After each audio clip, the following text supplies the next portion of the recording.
Nous allons commencer avec la délégation québécoise. Nous sommes donc avec José Blackburn. Bonjour, je vous invite à me rejoindre, directrice des politiques et des relations interministérielles du ministère de la Culture et des Communications québécois. Et Luc Vézena, directeur du bureau de coordination du développement durable du ministère, donc du développement durable, de l'environnement, de la faune et des parcs. Alors, on commence donc, je crois, avec vous, Luc Vézena, et puis José, je crois, Blackburn. Quelles sont donc les démarches qui ont favorisé l'intégration de la culture au développement durable dans les ministères que vous représentez l'un et l'autre? Je vous laisse la parole. Merci beaucoup. Bonne fin d'après-midi, et j'insiste sur cette période de la journée parce que je suis très conscient qu'à cette période de la journée, notre capacité d'écoute est un peu réduite. Donc, je sollicite tout de suite votre attention. Et donc, un peu plus d'énergie de notre côté. Évidemment, ça nous fait plaisir d'être ici, à Paris, avec une audience aussi importante, pour vous présenter brièvement la démarche québécoise d'intégration de la culture au développement durable. Donc, dans un premier temps, attendez voir, voilà. Donc, dans un premier temps, je ferai un rapide survol des principaux éléments de notre démarche québécoise de développement durable. Et Mme Blackburn attirera et retiendra certainement votre attention sur le sujet principal, qui est l'Agenda 21 de la culture.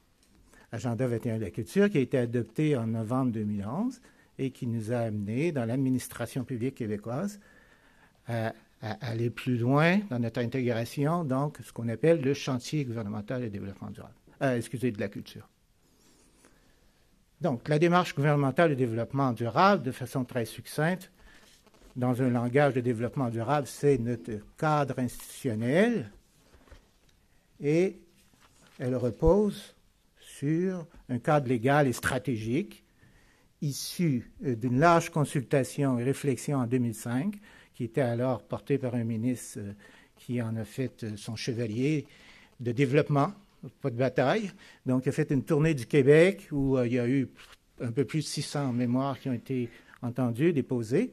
Et donc, il a conduit le gouvernement à adopter d'une façon unanime une loi, la loi sur le développement durable, qui, il faut bien le dire, je vais vous la présenter très brièvement, est centrée sur l'administration publique, mais qui invite l'ensemble de la société, évidemment, l'État n'agissant pas pour lui-même.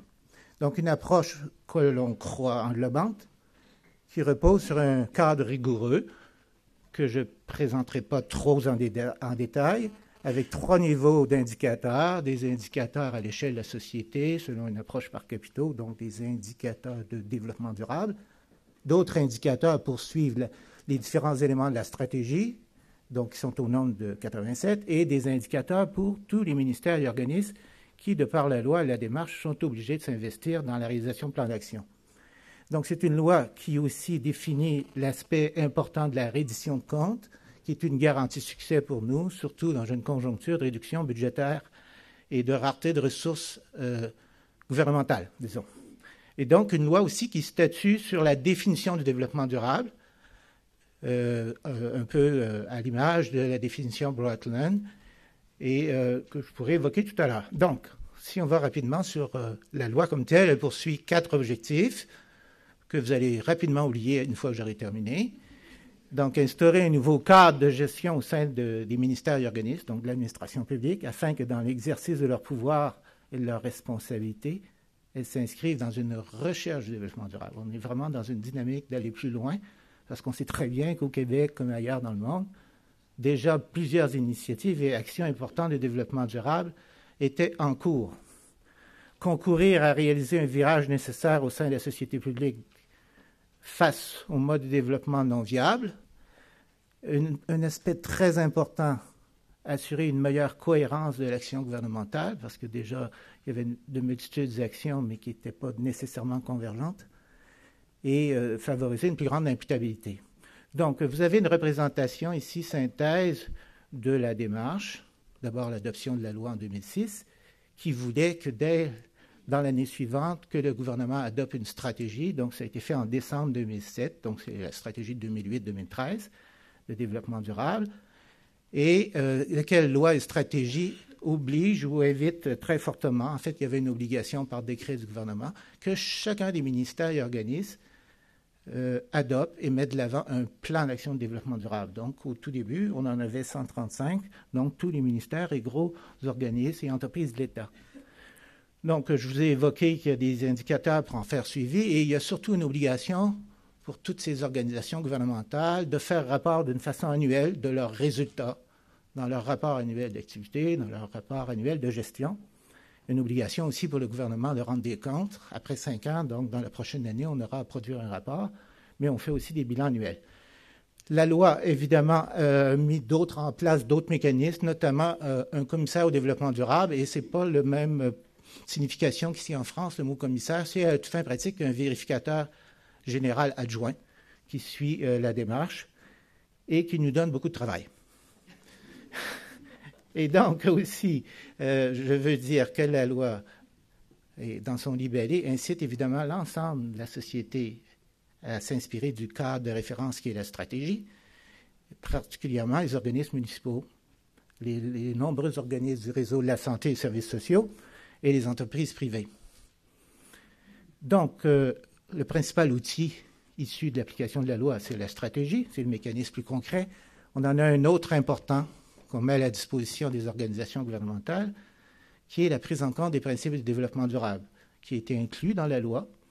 Donc, on invite les ministères organismes, dans leur recherche du développement durable, à prendre en compte 16 principes qui sont adoptés des indicateurs de Rio 1992. Donc, vous les avez. Ils sont obligés de les prendre en compte dans leur démarche, mais pas dans toute leur réalisation. Et donc, c'est un processus graduel. De plus en plus, des politiques, des lois, des stratégies prennent en compte les principes. On a développé des outils pour le faire, pour les aider dans cette démarche graduelle. Les principes ne sont pas hiérarchisés. Ils ont tous la même importance. Je porte à votre attention que parmi les 16, il y en a un sur la protection du patrimoine culturel, qui était déjà inclus. Mais il y en a plusieurs autres qui pourraient concerner indirectement la culture, comme la participation et l'engagement citoyen, et plusieurs autres aspects interreliés. Donc, la stratégie en simple, 9 orientations, dont 3 priorisées, qui sont en encadré.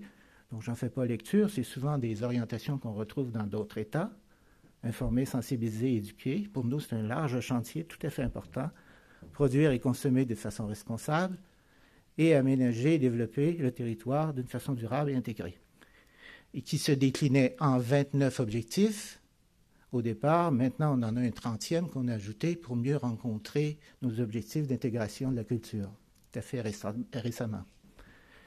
Donc, à ces priorités gouvernementales, ou si vous voulez, les orientations prioritaires, il y a des activités incontournables qu'on demande au ministère, c'est-à-dire c'est comme des figures imposées. Ils sont tenus de mettre de l'avant des actions en lien avec ces domaines d'intervention. Donc, on a mis de l'avant un plan gouvernemental de sensibilisation et formation. Donc, sensibiliser la fonction publique, chez nous, c'est quand même 125 000 personnes. Et là, on est plus à l'étape de la formation. On a adopté une politique administrative pour un gouvernement éco-responsable et des plans d'accompagnement pour les secteurs qui ne sont pas formellement interpellés par la loi, mais pour leur transférer de façon efficace de l'information, parce qu'on sait très bien que dans la société, notamment dans les municipalités, il y a des démarches tout à fait importantes et des initiatives très intéressantes. Donc, juste pour vous dire, en lien avec la culture, dans la présente stratégie, déjà, on l'a évoqué ce matin, on a une orientation qui concernait la culture pour une partie du large domaine de la culture. L'objectif 21, renforcer la conservation et la mise en valeur du patrimoine culturel et scientifique. Et les ministères se sont inscrits, pas nécessairement juste pour cet objectif-là, mais au total, on a actuellement 110 actions qui concernent directement le large domaine de la culture. Évidemment, on a déjà des indicateurs qui sont liés à ce domaine, notamment un indicateur de la stratégie sur les montants versés en vertu d'un programme d'investissement dédié à la sauvegarde du patrimoine culturel. Et on en a également un à l'échelle de la société, donc des indicateurs de développement durable, la part du secteur de la culture et des communications dans l'économie. Donc ça, c'est plutôt le portrait actuel. Évidemment, on a beaucoup de mécanismes de coordination. Je passerai rapidement là-dessus. On est le ministère responsable de la coordination. Les ministères sont responsables de leurs actions. Donc, on n'est pas au-dessus des autres. On ne peut pas les punir. On les invite, on les incite, on les accompagne, on anime la démarche. Et un comité interministériel assez important sur lequel siègent des représentants de 20 ministères, de 34 organismes, et un réseau qu'on a créé d'officiers de développement durable dédiés au développement durable, avec lesquels on communique, on met en disponibilité des informations de diverses manières. Donc tout ça, pour nous, c'est un chantier de travail important. Je passe rapidement sur les nombreux mécanismes, la reddition de comptes, mais le renforcement des capacités, c'est beaucoup ce que l'on a fait durant les derniers mois, les dernières années, autant du côté de la planification, de la sensibilisation, l'élaboration de nombreux outils, et la diffusion de l'information, notamment par un extranet là, qui rejoint un réseau d'officiers de développement durable et de collaborateurs de toutes sources. Donc, juste pour conclure sur cet aspect de la démarche gouvernementale, c'est une démarche qui est évidemment un certain ancrage avec la société, au départ dans sa conception, parce qu'elle est le résultat d'une large consultation, mais toutes les grandes décisions qui pourront la concerner, comme le bilan qu'on va déposer, des modifications potentielles de la stratégie, parce qu'on va la réviser prochainement dans les 2 prochaines années, tout ça, évidemment, fait l'objet de consultations formelles, consultations publiques et de décisions des élus. Donc, c'est un rapide survol. Je laisse la parole à Mme Blackburn, qui va, elle, attirer votre attention sur une histoire récente, intéressante, à mes yeux, à nos yeux, parce qu'on travaille bien ensemble et de façon fréquente, et qui est en devenir. Je m'inquiète d'ailleurs que vous oubliez mon nom si rapidement. Non, mais je me souvenais que vous étiez à ma gauche.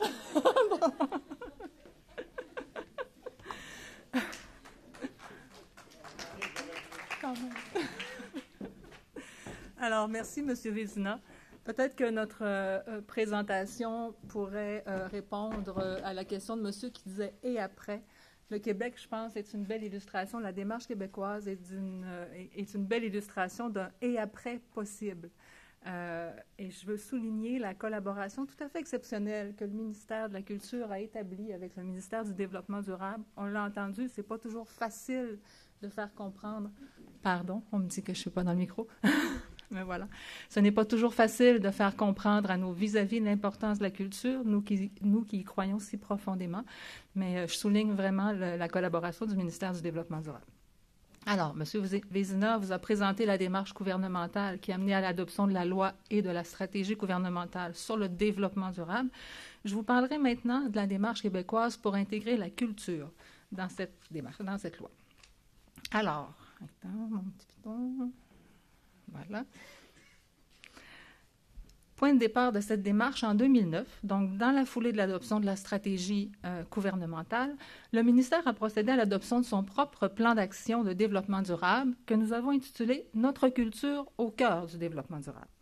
Comme vous pouvez le constater, 14 actions, en fait il est séparé en 2 blocs, 14 actions qui visent principalement l'intégration de la culture l'intégration du développement durable dans la culture et une action phare qui vise l'intégration de la culture dans le développement durable. C'est ce dont je vous parlerai tout à l'heure.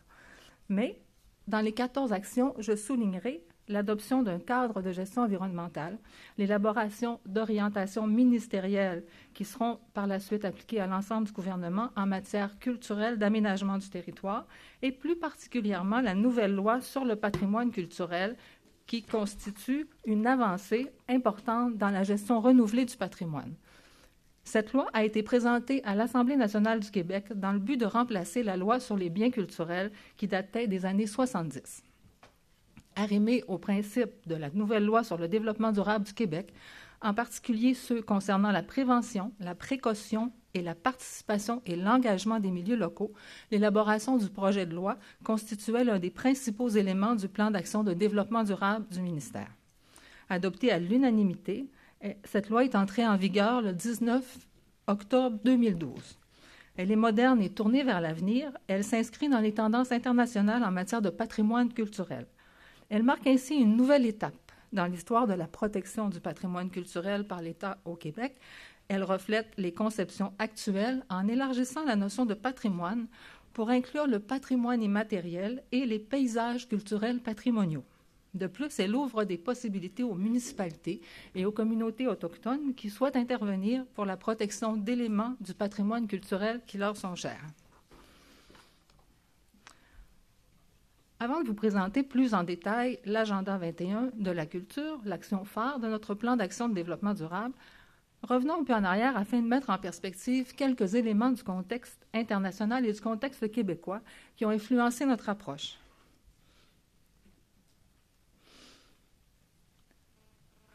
On dit qu'une image vaut 1000 mots. Je vous épargnerai tous les jalons historiques. On en a abondamment parlé aujourd'hui. Pour ceux qui seraient moins familiers avec cette évolution de l'apparition de la composante culturelle dans le développement durable, voici une illustration qui pourra vous aider à retenir les dates importantes. Je vous parlerai cependant plus en détail de l'adoption en 2005 par l'UNESCO de la Convention sur la protection et la promotion de la diversité des expressions culturelles. On en a parlé tout à l'heure. Le 10 novembre 2005, le Québec devenait le premier gouvernement à appuyer la Convention. Convention qui reconnaît expressément que la diversité culturelle est un ressort fondamental du développement durable des communautés, des peuples et des nations, et elle demande également aux parties, dans son article 13, d'intégrer la culture dans leur politique de développement à tous les niveaux en vue de créer des conditions propices au développement durable. L'Agenda 21 de la culture a été élaboré et adopté afin de répondre à cet engagement. Une autre image. En fait, l'Agenda 21 est vite apparu comme un aboutissement logique à l'évolution de l'intervention de l'État en culture. Depuis la création du ministère des Affaires culturelles, en 1961, 3 phases caractérisent l'action gouvernementale. Je vous présente ici une modélisation développée par des chercheurs québécois qui, si elle est imparfaite, aide tout à fait quand même à comprendre l'évolution de notre action. Donc, une première phase d'institutionnalisation, alors qu'on assiste à la mise en place du cadre administratif et légal qui vise notamment la protection du patrimoine, on parlait tout à l'heure de la loi des biens culturels, et à l'implantation de quelques grandes institutions culturelles. La période suivante, qui est caractérisée par la professionnalisation des milieux culturels et par le développement des industries culturelles, le geste majeur de cette période est certainement, en 1992, l'adoption de la politique culturelle qui favorisera la création de nouvelles sociétés d'État, comme le Conseil des arts et des lettres du Québec, la Société de développement des entreprises culturelles, et elle ouvrira sur une action interministérielle en faveur de la culture. On parle également de l'adoption des lois sur le statut de l'artiste. Puis une phase que nous appellerons de responsabilisation, appropriation et engagement, qui nous mène, au tournant du siècle, vers une plus grande appropriation encore et un engagement encore plus fort de la société civile envers la culture, notamment par le monde municipal. Bien sûr, il n'est pas question ici de dire que ces 3 phases sont bien séparées et que l'une remplace l'autre. Elles se chevauchent, se complètent plutôt, en s'enrichissant les unes les autres à la recherche d'un équilibre nécessaire. Au cours des décennies passées, le Québec a développé de remarquables mesures de soutien à l'offre culturelle, adaptées à son contexte particulier et qui ont favorisé une vitalité culturelle et artistique qui font que la culture rayonne partout sur le territoire et à l'étranger. Toutefois, force est de constater que l'élargissement des publics, ainsi que la responsabilisation et l'engagement des personnes et des sociétés privées envers la culture demeurent encore un enjeu important. De plus, le 21e siècle s'est présenté au Québec comme ailleurs avec son cortège de défis. M. Morin nous en a parlé tout à l'heure, interpellant au premier chef les arts et la culture, de la création à la diffusion, en passant par les pratiques culturelles, l'intégration culturelle en questionnant l'identité, la langue, et j'en passe. Je les évoquerai ici rapidement. Mondialisation, impact du numérique, changement démographique, crise des finances publiques, etc., qui appellent les États à revoir les fondements de leur politique culturelle. Si la responsabilisation et l'engagement du plus grand nombre ne sont pas encore chose faite, je me dois toutefois de signaler que des acteurs importants de la société civile ont pavé la voie aux travaux d'élaboration de l'agenda 21 de la culture, étant eux-mêmes engagés en faveur de l'intégration de la culture au développement durable. Je n'en nommerai que quelques-uns. Je pense à l'organisme Culture pour tous, qui a pour mission de faire connaître les arts et la culture comme dimension essentielle du développement individuel et collectif, en favorisant la participation des citoyens à la culture, à la vie culturelle. Je pense à des villes qui font de la culture l'élément central de leur démarche de développement durable, notamment la ville de Baie-Saint-Paul, dans la très belle région de Charlevoix, qui depuis longtemps a intégré la culture dans son agenda 21. Mentionnons aussi tout particulièrement la ville de Montréal et l'organisme Culture Montréal, vous en avez entendu parler tout à l'heure, qui travaillent étroitement depuis plusieurs années maintenant au sein de CGLU et sur le plan local à l'élaboration et à la mise en œuvre de l'agenda 21 de la culture. De plus en plus d'institutions et d'organismes culturels intègrent les principes du développement durable à leur mission. Je pense à un organisme comme la TOHU, la Cité des arts du cirque, qui est un exemple éloquent d'un organisme culturel qui s'appuie sur le terreau social et le contexte environnemental de son milieu pour développer son expertise. Et je pense également à la Bibliothèque et Archives nationales du Québec, à l'avant-garde quant à l'évolution du rôle des bibliothèques au 21e siècle. Bibliothèque et Archives nationales qui connaît un succès de fréquentation phénoménal, installé dans un milieu, on pourrait dire, populaire, et qui est profondément enraciné dans ce milieu. C'est une bibliothèque qui, notamment, sert de lieu d'intégration des immigrants. Monsieur Berthiaume, qui est ici parmi nous, me disait tout à l'heure que l'heure du conte est offert en 5 langues, je crois, aux petits-enfants. Alors,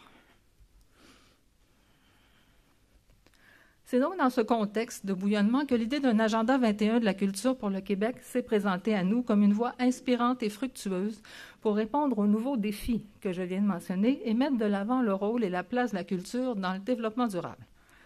Inspirée des idées de participation citoyenne, d'empowerment, de soft power, la démarche est plus particulièrement appuyée sur les principes de participation et d'engagement, de subsidiarité, d'accès au savoir préconisés par la loi sur le développement durable. Elle visait un équilibre et une synergie entre les acteurs de la société civile, les institutions publiques locales, les ministères et les organismes du gouvernement. Le coup d'envoi au processus d'élaboration collectif et participatif de l'agenda a été donné le 20 septembre 2010. Un comité de liaison a été alors mis en place, M. Brault en a parlé ce matin, avec mandat d'organiser un grand dialogue public et de susciter la participation active de la population à l'énoncé de propositions préliminaires. En plus, les directions régionales du ministère avaient la responsabilité de mener une consultation sur l'ensemble du territoire québécois.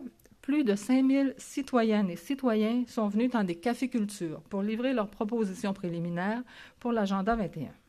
Pour mener à bien ce vaste dialogue avec la population, le gouvernement s'est également appuyé sur l'Institut du Nouveau Monde, un organisme dont la mission est de susciter la parole citoyenne. Parallèlement et en complémentarité à ces rendez-vous, une plateforme web interactive offrait l'occasion à la population de s'exprimer sur le sujet au moyen d'Internet. Je crois que le ministère de la Culture était le premier ministère au Québec à tenter une approche 2.0. Culture et communication. Merci, M. Vizina. Oui, le ministère de la Culture et des Communications. Alors, après le comité de liaison qui nous permet d'être en dialogue avec la société civile, création d'un comité interministériel pour maximiser l'apport de la culture dans les autres missions de l'État. Ce comité est composé de 18 représentants de ministères et d'organismes publics. Et au terme des travaux, un forum interministériel a eu lieu sous la coordination de l'École nationale d'administration publique. Les propositions issues de ce forum sont venues alimenter les travaux de l'agenda. Tout ça culmine en mai 2011 dans le cadre d'un forum national, le voilà, qui a réuni 220 personnes, donc des représentants, cette fois-ci, d'organismes de la société civile venant de divers horizons et des représentants gouvernementaux. Grâce à des techniques d'animation innovantes, les participants y ont débattu des propositions préliminaires sur les liens entre la durabilité de la culture et les autres dimensions du développement durable. Le ministère est donc demeuré maître d'œuvre de cette démarche en s'assurant de la cohérence et de l'équilibre et des intérêts, afin que les intérêts de tous soient pris en compte. Il y a un peu un défi d'équilibriste ici. Donc, société civile, organismes publics et organismes et ministères gouvernementaux, tout le monde devait se retrouver et se reconnaître dans ce cadre de référence. C'est en décembre 2011 que l'Agenda 21 de la culture a été adopté. Parlons maintenant de son contenu.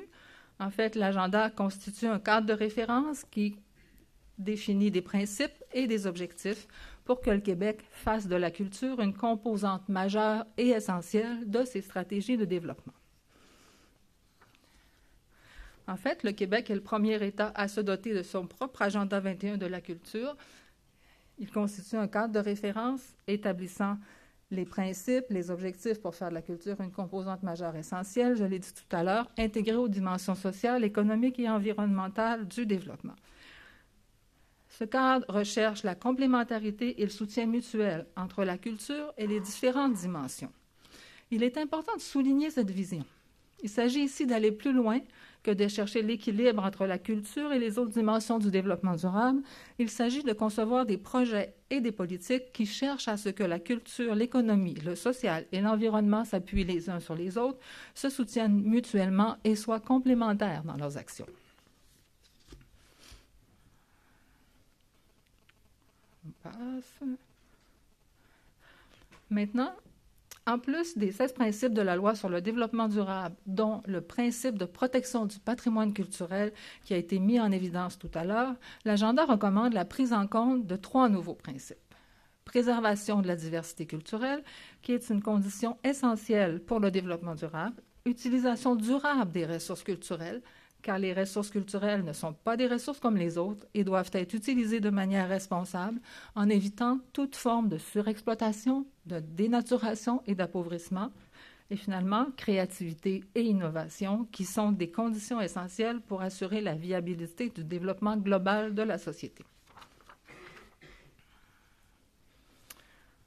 En plus des principes, l'Agenda 21 est divisé en 4 grandes orientations thématiques.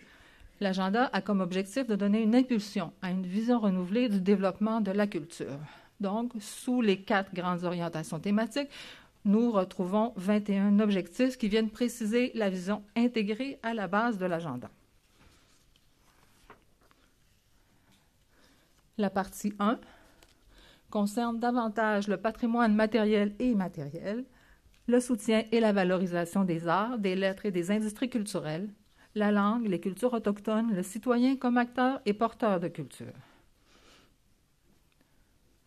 La deuxième partie vise quant à elle la culture comme vecteur de cohésion sociale et de dialogue interculturel, le lien culture-éducation, le lien culture-santé, le rôle de la culture pour le mieux-être des personnes, l'accès pour tous. La troisième partie, à saveur plus économique, propose des objectifs qui concernent la culture comme levier de développement économique, qui nous parle du mécénat, de l'entrepreneuriat, de la créativité, de l'innovation, du tourisme, etc. Et finalement, la dernière partie évoque les liens entre diversité biologique et diversité culturelle, les spécificités régionales et territoriales, la valeur culturelle du patrimoine naturel, la place de la culture dans les politiques d'aménagement et de développement des territoires.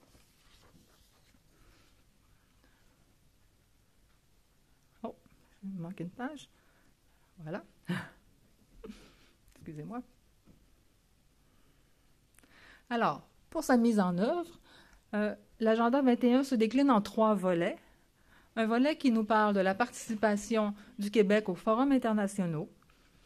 Le deuxième volet est constitué d'une charte d'engagement qui encourage la réalisation de projets sur une base volontaire. Et le troisième volet, un chantier culture dans le cadre de l'actualisation de la stratégie gouvernementale de développement durable. Au plan international, Le Québec sera attentif aux différentes occasions de faire valoir le rôle de la culture dans le développement durable sur la scène internationale. L'agenda post-Rio plus 20 pourrait constituer à cet égard une belle opportunité. En 1992, la déclaration de Rio sur l'environnement et le développement n'a accordé que peu de place aux considérations culturelles. En 2002, lors du sommet mondial sur le développement durable, une table ronde de haut niveau, organisée sur le thème diversité culturelle et biodiversité pour un développement durable, a permis d'affirmer officiellement le rôle déterminant de la culture dans le développement durable, mais la déclaration adoptée à l'issue du sommet ne le prend pas en compte. En juin 2012, la déclaration « L'avenir que nous voulons », adoptée à l'issue du sommet Rio plus 20, prend acte de la diversité naturelle et culturelle du monde et reconnaît que toutes les cultures et toutes les civilisations peuvent contribuer au développement durable. Oui, je termine. Ce qui... On me rappelle à l'ordre.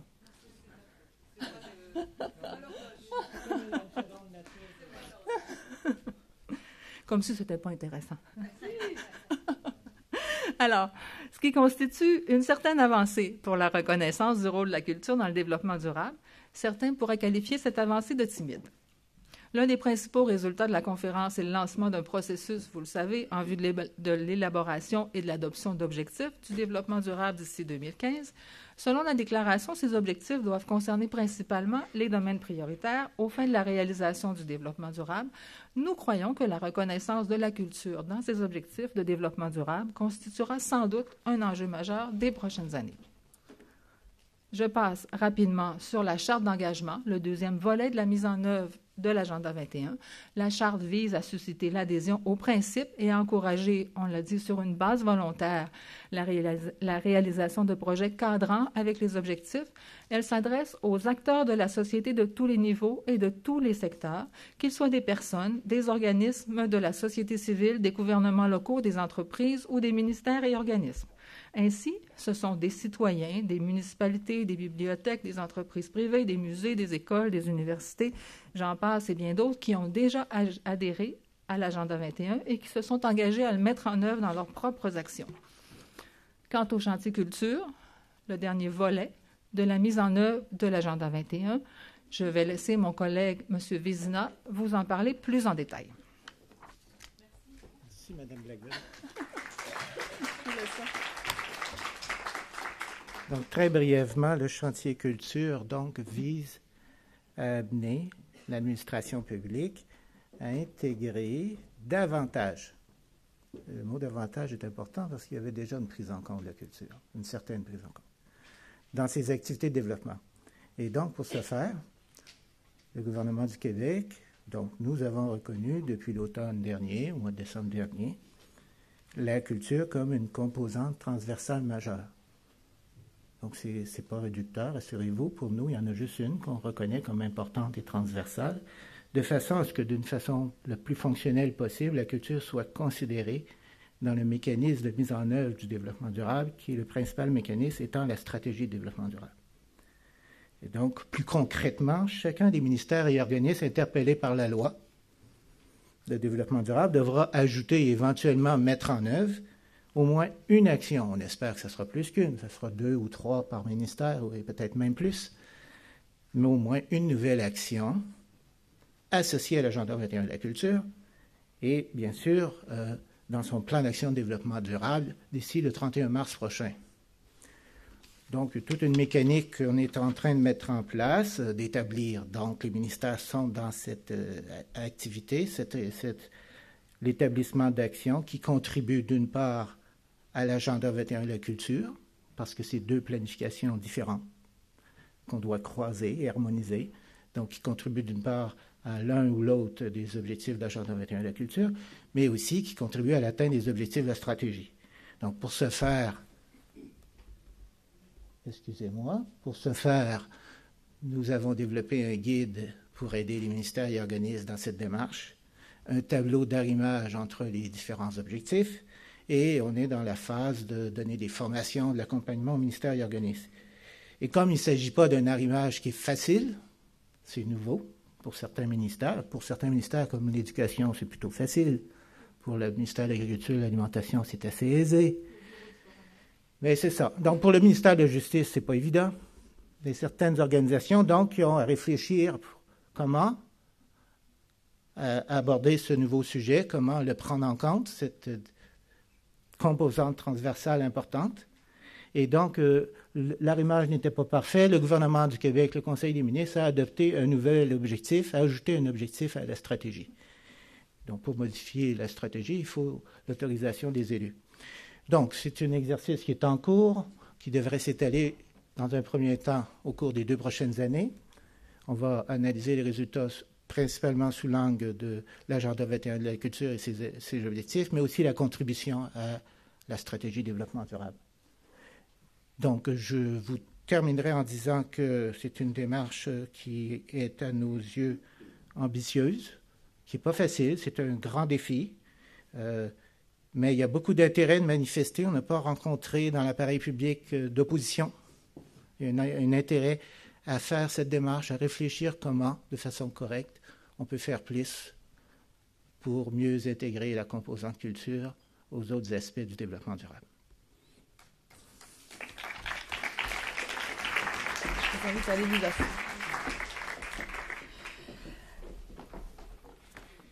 Alors, place maintenant aux démarches d'intégration de la culture au développement durable en France. Avec vous, Yann Gouriot, vous êtes adjoint au chef de la délégation au développement durable au commissariat général, représentant aussi du ministère de l'écologie, du développement durable et de l'énergie. Je ne sais pas si j'ai tout dit dans l'ordre. Bon, super. Merci, bonjour à tous.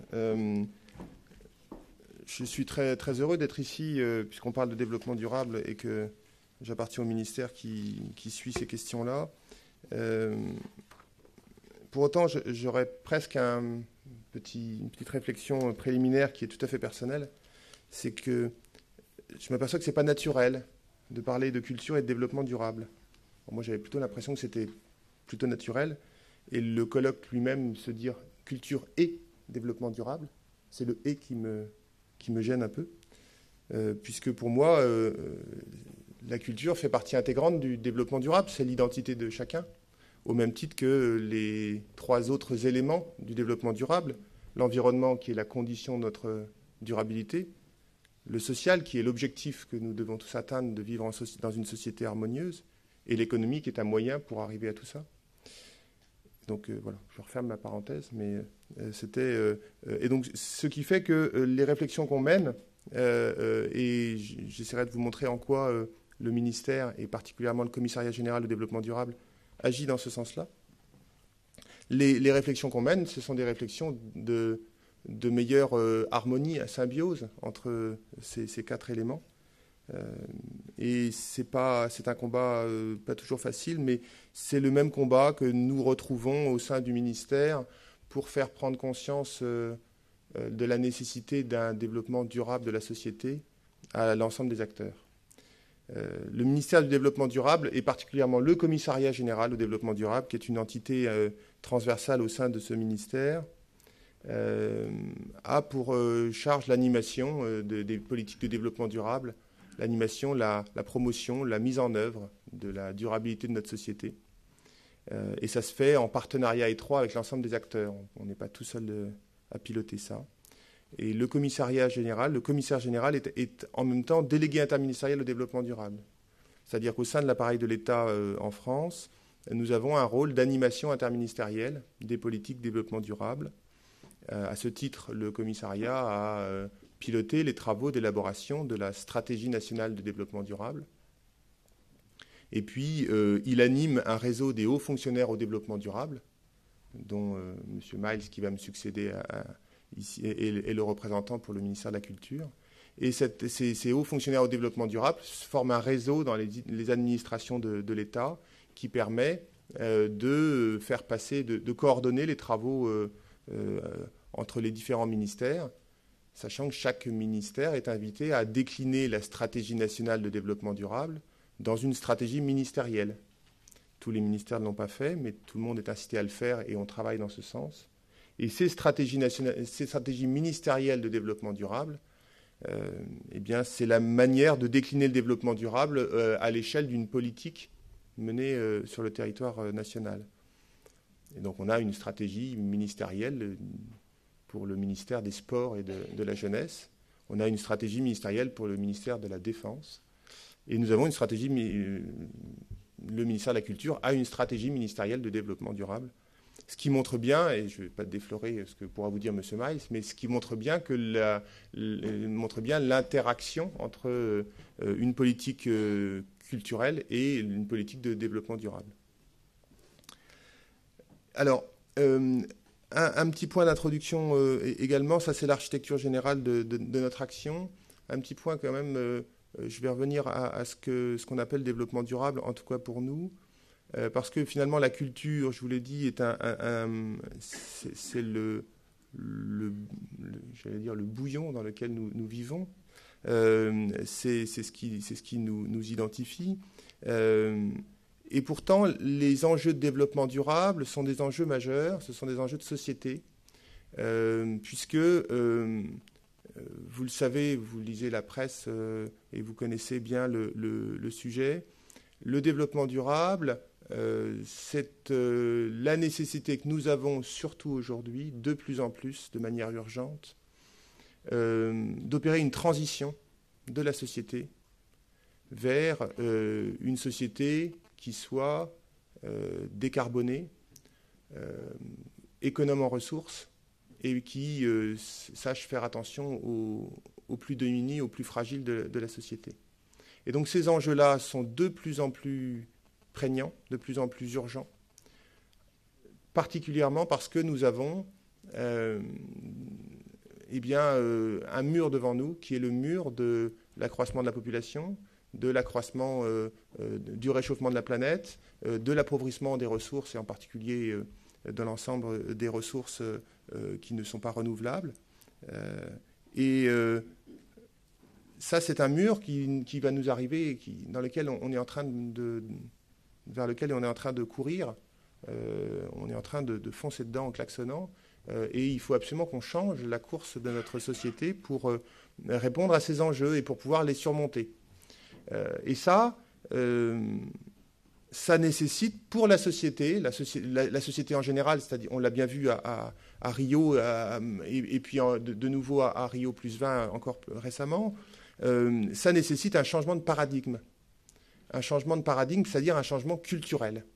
Et finalement, le développement durable, c'est la nécessité de changer culturellement de société.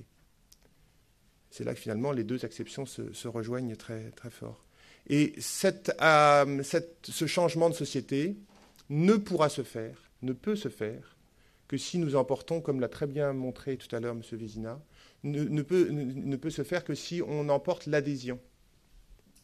Et si on emporte l'adhésion, il faut emporter l'adhésion de la population pour les entraîner vers une société qui change. Et cette adhésion, c'est une acculturation. Et donc, on a de nouveau un phénomène de changement de culture de l'ensemble des parties de notre société, de vous et de moi, pour que nous puissions changer nos modes de vie, de consommation, de relations aux autres, et donc changer de société. Alors, je vous ai repris, mais ça, je crois que vous avez ça à l'ordre du jour de demain matin. Les conclusions de la déclaration finale de Rio, parce que ces trois éléments de Rio, ce sont les trois éléments que nous reprenons dans les politiques menées par le ministère du Développement durable. Trois éléments, la préservation du patrimoine culturel, la participation des peuples autochtones, c'est-à-dire l'identité culturelle des populations, du territoire, et puis les sujets d'enseignement. Et donc, je reprendrai ces trois points dans la manière dont nous abordons, nous, ministère du développement durable, et particulièrement Commissariat général du développement durable, au sein duquel je sévis, ce triptyque, ces trois actions particulières. Alors, je vous rassure, je vais avoir une vision très impressionniste, très pointilliste de la chose. Je n'aurai pas aucun souci d'exhaustivité, mais simplement, c'est pour vous rappeler que nous avons un cadre légal qui nous régit dans ce système-là, qui sont les lois Grenelle, avec l'ensemble des sujets décrets d'application. Au-delà de ça, le commissariat mène une politique d'incitation, d'entraînement, de partenariat. Nous animons un grand nombre de cénacles, de colloques, de cercles de partenariat où on travaille avec les parties prenantes de la société pour coélaborer ensemble des pans de politique du développement durable. Alors, trois exemples sur notre sujet particulier, dans un ordre volontairement d'importance croissante. Nous avons la responsabilité de la politique des paysages. C'est le ministère de l'aménagement du territoire, le ministère du développement durable, a dans son giron la défense et le respect des paysages. Donc c'est la politique des paysages, la politique des grands sites. Et nous avons en particulier dans ce cadre-là quelques exemples précis des politiques paysagères dans le cadre des parcs naturels régionaux qui sont pilotés par le ministère. Ou bien, j'ai un autre exemple en tête, c'est la politique que mène le Conservatoire du littoral pour associer très, très précisément patrimoine bâti, patrimoine paysager, naturel sur le territoire sur lequel il est compétent. Et puis préservation du patrimoine culturel, bien évidemment, puisque c'est tout à fait lié. Nous avons également la prise en considération de l'identité territoriale, puisque c'est le ministère qui pilote les agendas 21. Et c'est nous qui assurons le travail de collecte pour la reconnaissance des agendas 21. Et ça montre bien, agenda 21, alors j'ai précisément utilisé agenda 21 et non agenda 21 de la culture. On a des agendas 21 de la culture, mais au départ, l'agenda 21 est une démarche globale. Et moi j'aime bien cette vision des choses, le développement durable pour moi, c'est une vision transversale, c'est une vision systémique. On ne sépare pas les différentes choses, c'est une fusion des éléments. Avant de venir, j'ai échangé avec l'une d'entre vous et je disais finalement c'est la recette, c'est une recette d'un plat. On a quatre ingrédients, vous en enlevez un, c'est plus la même saveur, c'est pas le même goût. Tout ça pour le vivre ensemble dont on a déjà parlé. Et donc, les agendas 21, c'est bien la mutualisation des différentes facettes du développement durable nécessaires. Et j'en ai en tête l'agenda 21 de Lille, par exemple, qui a pris en compte très fortement une dimension culturelle dans sa lecture des choses à travers l'agenda 21 qu'il a mis en place. Donc, identité territoriale. Et puis, une forte politique d'éducation, de sensibilisation au développement durable. Alors, au premier chef desquels l'éducation et la sensibilisation de notre propre ministère, des agents du ministère de l'écologie, du développement durable et de l'énergie, et donc des directions générales, parce qu'on s'aperçoit que même au ministère du développement durable, tout le monde n'est pas acquis forcément. On ne sait pas exactement ce que c'est que le développement durable, mais c'est un peu normal, c'est ce que je vous disais tout à l'heure, c'est de l'acculturation. Et puis, éducation à l'environnement, au développement durable, à travers toute une politique qu'on mène en partenariat avec le ministère de l'Éducation nationale, puisque nous avons un accord cadre avec la direction de l'enseignement scolaire pour mettre en place des programmes développement durable dans l'ensemble des programmes écoles, collèges, lycées. Un gros travail qu'on mène également vers les étudiants, vers les universités, à travers les plans verts des universités. Et puis vers la société tout entière, et en particulier, vous connaissez sans doute la Semaine du développement durable, qui est pilotée par le ministère et qui permet d'engager le public à adopter des comportements responsables et de changer culturellement. Voilà. Vous voyez, c'était très impressionniste, mais ça vous donne la vision des choses de manière... on est beaucoup en impulsion, en essayant d'engager l'adhésion des uns et des autres. Et donc, je finirai par une citation de Pérez de Cuéllar. on est bien, comme il le dit, sur de nouvelles façons de vivre et l'influence des facteurs culturels est importante pour la manière dont les sociétés conçoivent leur avenir. Or, le développement durable, c'est d'abord l'avenir. Merci.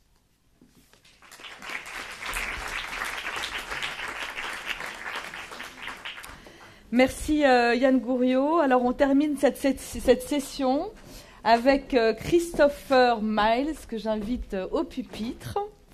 Vous êtes haut fonctionnaire au développement durable et secrétaire général adjoint du ministère de la Culture et de la Communication en France.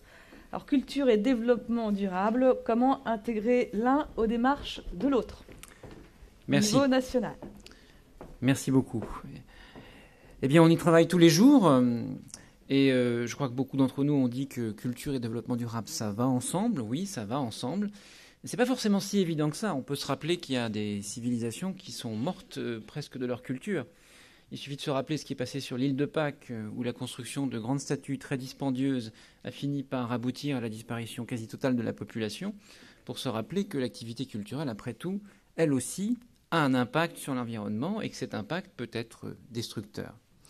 Après cette introduction un peu lapidaire, c'est le cas de le dire, je passe évidemment à ma présentation qui sera un peu plus austère. Enfin, elle comporte 4 volets. Très rapidement, je vous parle des enjeux de la stratégie 2011-2013 du ministère de la Culture, qui se détaille en fait en 4 volets. L'exemplarité du fonctionnement du ministère de la Culture, puis ensuite, comment inscrire le développement durable au cœur de ces politiques, et enfin, comment promouvoir un modèle de société porteur de développement durable au sein de ce ministère, pour terminer par quelques éléments sur nos axes d'action en 2013. Alors, notre stratégie ministérielle, c'est tout simplement repenser l'ensemble des politiques et des modes d'intervention du ministère à l'aune des principes du développement durable dans sa triple dimension, ces fameux 3 piliers, environnementaux, économiques et sociaux, sachant que nous ne savons toujours pas si la culture est un 4e pilier. Nous l'espérons, nous le disons, nous l'affirmons. En l'attente, nous pensons que ce n'est pas un pilier, que c'est un pilier transversal. Donc, nous pourrions dire que la culture est une poutre très importante ou une fondation sur laquelle s'appuient les 3 autres piliers. Ça se traduit comment? Pour nous, eh bien, 3 piliers, mais ce ne sont pas les mêmes. Celui de gauche porte sur ce qui est commun à tous les ministères et à toutes les organisations, et peut-être à vous, chacun d'entre vous dans votre vie quotidienne. Comment faire que ce que vous achetiez soit durable? Comment faire que avec quoi vous vivez ou ce que vous consommez soit durable? Et comment faire que les gens autour de vous aient une approche durable de l'environnement? Le 2e pilier, c'est le pilier métier du ministère de la Culture, au sens les métiers verticaux du ministère, le métier du patrimoine, le métier de la création, de la conservation et de la diffusion, le métier des médias et industries culturelles, auquel nous avons ajouté un autre métier, parce que nous sommes un ministère qui construit pas mal, notre métier de constructeur de bâtiments et de bâtiments culturels. Et puis, le 3e pilier, ce sont les métiers transversaux, en réalité, l'enseignement supérieur et la recherche. Nous avons 35 000 étudiants, et parmi eux, et ce n'est pas anodin, 20 000 étudiants dans nos écoles d'architecture, ceux qui vont construire nos maisons, nos bâtiments culturels de demain. Et quand on regarde certains bâtiments aujourd'hui, je n'ai rien vu, on peut se dire qu'il y a quand même des choses à faire sur le développement durable dans l'avenir. La sensibilisation et la diffusion de la culture du développement durable au sein du ministère de la Culture et par les actions que mènent les artistes, et l'idée de culture partagée et de diversité culturelle qui est commune à tous les agendas 21. Je voudrais dire aussi que nous n'avons pas d'agenda 21 au ministère de la Culture parce que pour l'instant, c'est une démarche qui n'est pas une démarche gouvernementale, c'est une démarche qui est plutôt réservée aux collectivités, mais que nous réfléchissons beaucoup, et c'est une des démarches que nous allons engager dans les années à venir, à la manière dont nous pourrions concilier les agendas 21 des collectivités et l'agenda de l'État. Ça se traduira par une meilleure concertation entre le ministère et les collectivités dans une instance qui s'appelle le Conseil des collectivités territoriales pour le développement culturel. Et nous allons aussi travailler à la meilleure conciliation entre les agendas 21 culture et les agendas 21, on va dire, environnementaux. Alors, rapidement encore, le premier axe, je suis revenu en arrière. Le premier axe, l'exemplarité du fonctionnement interne. Je ne vais pas m'attarder très longuement dessus. Il s'agit de prendre le parti, dans le fonctionnement courant comme dans l'exercice de tous les métiers du ministère, d'une exemplarité dans notre fonctionnement. Ça se traduit par des choses très rigolotes, des indicateurs, évidemment, des objectifs, mais ces objectifs sont concrets. Réduction de la consommation de papier, nombre de véhicules électriques ou hybrides achetés, nombre de kilomètres parcourus en avion et réduction du nombre de kilomètres parcourus en avion, mise en place de bilan carbone et de plans de développement des agents. Je prends un exemple. Hier, je travaillais sur le bilan carbone du ministère. Je me suis aperçu, là vous avez une liste des courses de tout ce qu'on fait, hein, mais je ne vais pas m'attarder très longuement dessus. Je m'apercevais ainsi, en regardant ce bilan carbone, que le ministère de la Culture, sur l'activité de son administration centrale, la rue de Valois et les services à côté, et d'une direction régionale prise au hasard, sur ce bilan carbone, nous consommons à peu près 5000 tonnes équivalent carbone. Sur ces 5000 tonnes, il y en a 2269, c'est-à-dire presque la moitié, qui sont liées aux déplacements en avion intercontinentaux des agents. Ça veut dire que la moitié de l'impact carbone du ministère de la Culture est représentée par les moins de 10% des agents du ministère qui se déplacent. Inutile de vous dire qu'ensuite, j'ai regardé tout de suite ce que donnait l'impact des déplacements domicile-travail, parce qu'on nous saoule beaucoup sur le fait qu'il faut qu'on prenne les transports en commun. Eh bien, je me suis aperçu que d'abord, 90% des agents du ministère de la Culture prenaient les transports en commun, et que l'impact carbone des déplacements domicile-travail des agents du ministère de la Culture, c'était 175 tonnes équivalent carbone, c'est-à-dire moins du 10e de l'impact des agents qui se déplacent en avion. Donc, nous avons quelques questions à nous poser sur le développement de la téléconférence, la possibilité de mettre en place, au niveau international, peut-être des colloques dans lesquels la moitié de la population sera au Québec et l'autre moitié en France.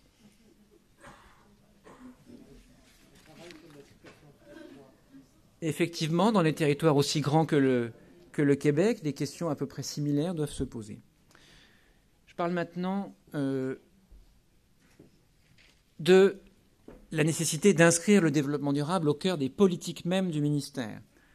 Première politique, c'est celle à laquelle on pense tout de suite, le patrimoine. Bien entendu, protéger les patrimoines pour valoriser les territoires. Bien entendu, élargir les champs de la prévention du patrimoine aux risques naturels. Intégrer les orientations du développement durable dans la restauration du patrimoine bâti. Quand je m'occupais du théâtre de l'Odéon, j'avais un architecte des monuments historiques qui m'expliquait qu'alors que nous devions rénover l'intégralité du théâtre, qu'il était totalement impossible, puisque ce bâtiment avait été bâti au XVIIIe siècle, de mettre en place des systèmes de double vitrage qui auraient permis de réduire la consommation de chauffage, puisqu'évidemment, au XVIIIe siècle, le double vitrage n'existait pas. Depuis, les architectes des monuments historiques ont pas mal évolué quand même.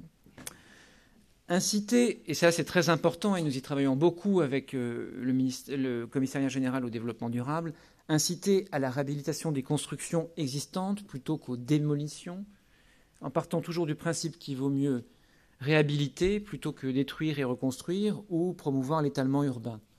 Ça pose une question puisque le ministère de la Culture a après tout été pionnier en 1913 avec la loi de protection des monuments historiques, en 1962 avec l'idée d'intégration globale de l'opération de réhabilitation dans ce qu'on a appelé la loi Malraux et les secteurs sauvegardés. Mais on s'est aperçu progressivement qu'il fallait faire évoluer cette conception et que le patrimoine devait surtout évoluer dans la notion d'usage et qu'il ne servait à rien de réhabiliter un bâtiment dans ce qu'il était originellement, mais qu'il fallait travailler à la fois sur son usage culturel, futur, sur son utilisation, qu'il s'agisse d'un bâtiment d'habitation ou d'un bâtiment culturel, mais qu'il fallait aussi travailler sur son insertion dans le territoire, mais qu'il fallait aussi travailler sur son empreinte culturelle. Et là, on aboutit à des situations parfois difficiles avec certaines municipalités. La ville de Lille, tout à fait exemplaire, qui travaille sur un projet qui part d'un événementiel pour travailler sur le long terme, sur les quartiers, et mettre en place ce programme de Maison Folie dont Mme Cullen vous a peut-être parlé. Et certaines villes qui réhabilitent des bâtiments en disant qu'il aura un usage culturel, mais qui ne pensent pas à cet usage avant de le réhabiliter. Je ne citerai pas d'exemple parce que je risquerais de me faire des ennemis dans la salle et ce n'est pas mon objectif aujourd'hui. Ça se traduit comment? J'en prends un exemple très concret. Les aires de valorisation et de mise en valeur de l'architecture et du patrimoine. C'est un travail conjoint également avec le ministère du Développement durable et sa composante ministère de l'Équipement. Nous avions, après la loi Malraux, mis en place des zones de protection de l'architecture, de l'urbanisme et du paysage qui permettaient de prendre en compte la globalité d'un environnement culturel et patrimonial inséré dans un paysage avec une notion de site mise en valeur par les architectes urbanistes de l'État, notamment, qui sont un corps très précieux et qui ont l'avantage d'être transversales au ministère de la Culture et au ministère de l'Équipement. Et nous nous sommes aperçus qu'il fallait encore évoluer, raison pour laquelle ces zones de protection sont devenues ces AVAP. Il y en a actuellement 650 en France qui sont en train de se transformer progressivement en AVAP. L'AVAP, c'est quoi? C'est la même chose que la ZPPAUP, mais avec un volet environnemental qui prend en compte l'impact environnemental d'un site et la manière de le faire évoluer. Je pourrais en prendre un autre exemple, mais je ne le prendrai pas car je n'ai pas assez de temps. Deuxième exemple, les projets immobiliers. Là encore, il s'agit de prendre en compte les enjeux du développement durable dans nos propres projets, à tous les stades, et d'être un ministère pionnier ou exemple. Alors qu'avons-nous fait rapidement encore? Nous avons un opérateur qui s'occupe des investissements culturels, qui s'appelle l'OPIC, et nous avons travaillé avec eux sur un contrat de performance qui permet de garantir que, à toutes les étapes, de la conception du cahier de charges jusqu'à l'ouverture du bâtiment, on pense à l'impact en termes de développement durable du bâtiment, et ça passe par, évidemment, un audit énergétique a priori de ce bâtiment et un audit sur ses coûts de fonctionnement associés. Un exemple plus récent, les écoles d'architecture du ministère de la Culture ont participé dans une version très dynamique à la compétition internationale Solar Décathlon Europe 2012, et nous avons gagné en imaginant avec les étudiants de ces écoles un projet de bâtiment innovant et inerte, enfin énergie inerte, qui a permis, en s'inspirant justement de ce qu'est la canopée, de gagner ce concours international. Troisième volet plus compliqué, peut-être plus difficile, moins intuitif en tout cas, la question de la création, de la conservation et de la diffusion. Rapidement aussi, les artistes sont évidemment des médiateurs, nous l'avons vu ce matin avec Yannick Jolin. Les événements culturels sont source d'impacts environnementaux et les Québécois comme nous y travaillons sur l'impact que peut avoir un festival, un théâtre, un musée. Nous nous sommes aperçus ainsi récemment que quand on avait un musée avec le problème que pose la conservation des œuvres dans des conditions d'hygrométrie constante et de climatisation constante, il n'était pas nécessaire de climatiser et de mettre tout le musée dans les mêmes conditions d'hygrométrie et de climatisation constante. Autrement dit, on pouvait s'occuper des vitrines et pas forcément mettre le même niveau d'hygrométrie et de climatisation pour les visiteurs. Eh bien, ça a été une évolution importante et elle sera mise en application notamment au musée de Marseille, le musée des civilisations de l'Europe et de la Méditerranée, qui ouvrira prochainement. Ça se traduit aussi sur ce qu'on a appelé la commande publique, et j'en donne un exemple, c'est cette œuvre de Niels Udo, qui est une œuvre qui a été mise en place sur un fleuve dans le Loir-et-Cher et qui va se déplacer le long de ce fleuve jusqu'à l'estuaire et qui au fur et à mesure va se biodégrader dans l'environnement. Quand on commandait des œuvres à des artistes pour les mettre en place dans l'environnement urbain, on oubliait souvent de réfléchir sur l'impact écologique. Bon, celle-ci est très spécifique puisqu'elle va au fur et à mesure disparaître, mais dans d'autres cas, il faut, dès la conception de l'œuvre et avec l'artiste, penser à la manière dont non seulement elle va s'insérer dans l'environnement, mais dont elle va vivre dans cet environnement, dont elle va être appropriée dans cet environnement. Et nous avons un travail très exemplaire avec, par exemple, une association qui s'appelle les Nouveaux Commanditaires et qui travaille dès l'origine avec les habitants sur la conception des œuvres d'art dans l'environnement urbain, mais aussi rural. Le point sur lequel nous sommes le moins avancés à mon sens, et je le regrette, mais peut-être aurons-nous l'occasion de nous inspirer de ce qu'ont pu faire nos amis au Québec, c'est la question des médias et industries culturelles. Au-delà des bonnes intentions, au-delà des constats qui sont que ce n'est pas forcément la dématérialisation des choses qui se traduisent par un moindre impact environnemental. N'oublions pas que le cloud, ce sont des milliers de serveurs qui consomment une énergie considérable et qui émettent une chaleur considérable. Donc s'imaginer que la suppression du papier, son remplacement par le numérique, se traduit par des économies et une réduction de l'impact environnemental est une douce illusion à laquelle il faut effectivement mettre fin ensemble. Mais quand on a dit ça, on doit aussi parler du rôle des médias comme pouvant contribuer à la sensibilisation de la population aux enjeux du développement durable. On doit aussi parler de la mixité dans les médias et de l'égalité homme-femme dans les médias. J'en prends un seul exemple. Nous nous sommes aperçus récemment, à l'issue d'une étude, que parmi les experts qui intervenaient sur les chaînes de télévision, vous savez, il y a une guerre, on invite un général, il y a une catastrophe naturelle, on invite un scientifique. 70% de ces experts invités à parler à la télévision sont des hommes. Nous avons un petit problème à régler. Axe 3 et dernier axe, promouvoir un modèle de société porteur de développement durable.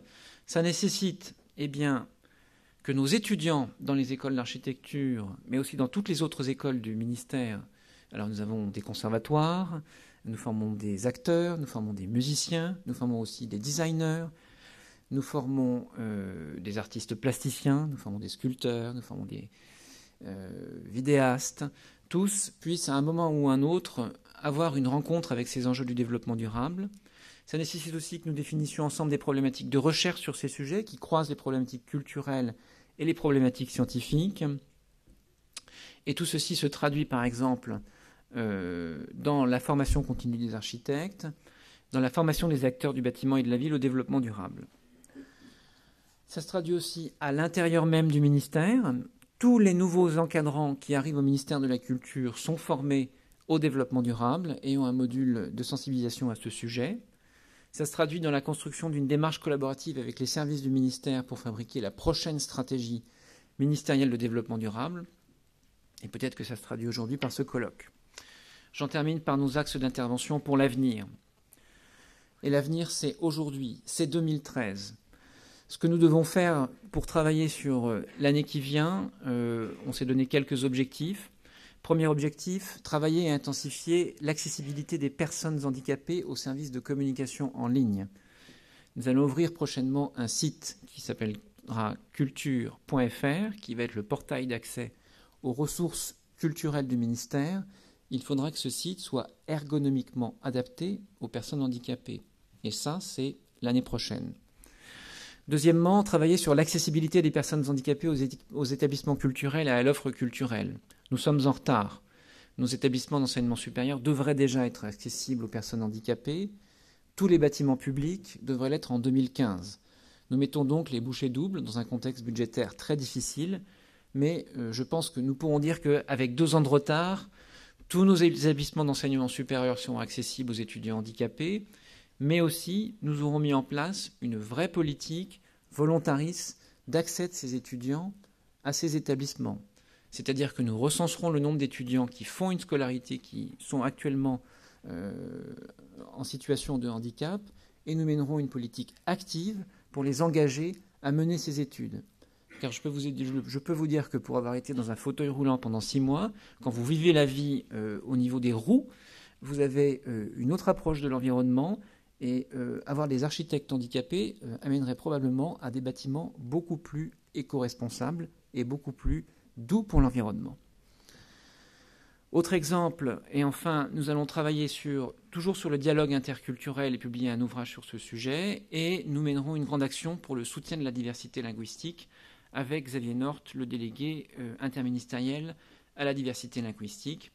Dernier élément, je sors d'une réunion interministérielle. Nous allons donc travailler sur une lettre de cadrage avec le ministère du Développement durable qui va décliner la feuille de route gouvernementale qui vient d'être proposée par le président de la République les 14 et 15 septembre lors d'un séminaire de rentrée, sachant que nous aurons chaque année un séminaire qui fera le point avec l'ensemble des ministères sur l'avancement de nos actions et les actions concrètes que nous aurons menées, les textes que nous aurons passés pour qu'ensemble, la Terre continue à ressembler à quelque chose dans 20 ans. Voilà, je vous remercie.